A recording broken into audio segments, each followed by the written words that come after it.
Implant-supported overdenture. An implant-supported overdenture is used when all teeth are missing in the upper or lower jaw. This is an alternative treatment to the traditional full denture, which rests on top of the gum tissue. In this procedure, multiple implants are placed. The implants are typically left to heal for a few months. Exact time will depend on the quality of the bone where the implant is placed. Following healing, the implants are uncovered and a custom metal framework manufactured by a dental laboratory is screwed onto the abutments by the dentist.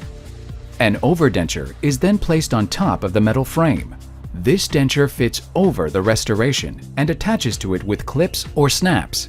These clips and/or snaps make the overdenture more stable and enable it to stay fixed in place better than a conventional denture. They also make it easy to remove for at-home cleaning.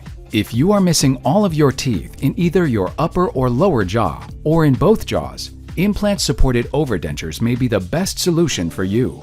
Overdentures can provide the following advantages over traditional treatment options. Hold the denture in place. Help preserve surrounding bone by replacing the tooth root. Help prevent bone loss and jawline recession. Restore a more secure biting ability than traditional removable dentures. Improve appearance and self-esteem. Provide comfort and security in knowing the denture won't dislodge.